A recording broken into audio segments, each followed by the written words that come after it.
Измерить каждый зуб, отметить и зафиксировать в тетради их строение и особенности. Долгая и кропотливая работа предстоит антропологу из Москвы, доктору исторических наук Наталье Лейбовой. Антропология зубов, можно сказать, проливает свет на историю человечества. Так, каждый зуб хранит в себе самые незначительные на первый взгляд события из жизни человека, который жил столетия, а то и десятилетия назад. После подробного анализа можно определить, чем питался человек, какой диеты он придерживался. Черты строения зубов, они наследуются, они имеют генетическую природу. И, по сути дела, мы изучаем вот такую генетику популяции, изучая зубы. Это один из аспектов нашей работы, нашего исследования.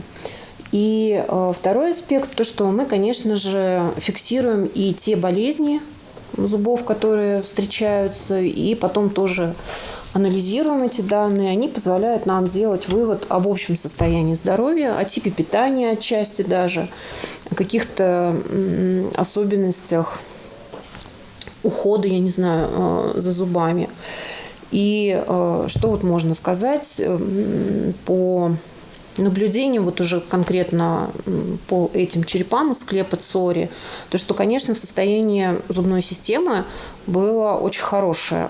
Зубы содержат своеобразный генетический код. По ним можно отследить генеалогию человека, определить, к какой популяции относился исследуемый материал. Формы, виды болезней и другие особенности зубов передаются по наследству. Эти останки предков современных ингушей, по оценкам исследователей, принадлежат к популяции потомков людей бронзовой эпохи, а они предположительно жили во 2-9 тысячелетиях до нашей эры. Мне удалось установить, что население это очень своеобразное.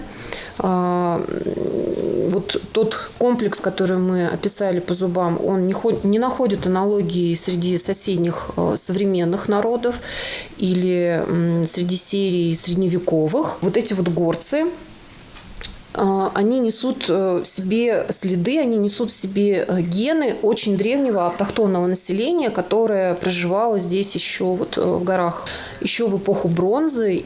Другой научный сотрудник института Сергей Фризен определяет причастность исследуемых материалов к той или иной популяции, изучая черепа найденных скелетов. Форма и строение черепа также дает много информации. Так можно узнать, как давно проживает эта популяция на этой местности, путем сравнения выявить далеких предков и сородичей. Кроме того, черепа некоторых погребенных несли явные следы искусственного воздействия, очевидно связанных с трепанацией. Исследователи неоднократно сталкивались с такими случаями в склепах Горной Ингушетии. Подобные факты специалистами отмечались на территории региона и ранее. Население европеоидное, видимо, довольно воинственное, потому что очень часто встречаются какие-то боевые повреждения. Но в большей части травмы, которые мы встречаем на черепах, часто заросшие. То есть медицина у них, в общем, на достаточно высоком уровне. Но вот этот вот череп, он своего рода уникален, потому что там мы будем продолжать исследования. Но в данный момент вот можно зафиксировать зону поражения. Это, видимо, в результате какой-то травмы возникло гнойное воспаление. И, видимо, человек от этого умер. То, что судя по следам, воспаление было в мягких тканях и уже перешло на кость. Но это скорее исключение, чем правило. В каком возрасте он? В данном случае ему где-то около 35-45 лет. А так что касается возраста, то средний возраст у них где-то именно 35-45 лет. Встречаются, конечно, и моложе, и старше встречаются вообще глубокие старики, но их не так много. Средний возраст где-то 35-45 лет, что, в общем, для средневековья, в общем, нормально.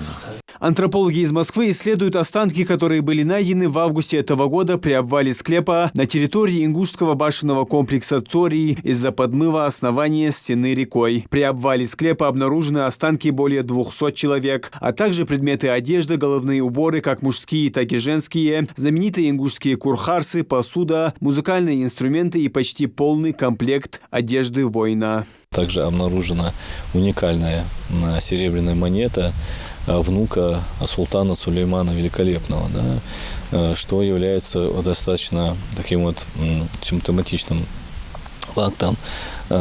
Таких находок во всем мире практически и нет. Вот, поэтому это очень важная новая составляющая в изучении материалов склепа. По археологическому материалу, который обнаружен в этом склепе, можно сказать о том, что основное время функционирования этого склепа – это 17-18 века. Вот. И на это указывает в том числе и украшения, и предметы вооружения, да, в частности сабли, наконечники стрел, в общем, монету, о которой мы сейчас говорили.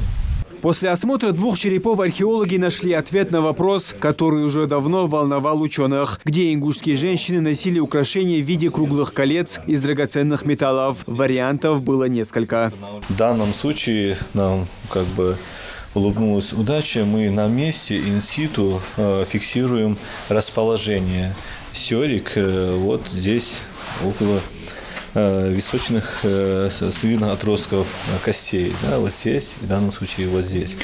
Это очень важно с точки зрения науки, научной методологии, потому что мы здесь конкретно на примерах показываем, да, их фиксацию, место первоначального положения. Исследователи из Института этнологии и антропологии приезжают в Ингушетию не впервые. Они уже 4 года работают в рамках научного проекта, который связан со средневековой антропологией Горной Ингушетии. По результатам совместных работ с антропологами напишут научные статьи, которые планируется издать в российских и международных научных журналах. В будущем ученые планируют подготовку монографии по теме «Антропология средневековой Ингушетии». Муслим Ганиев, Асхаб Белакиев, Новости 24.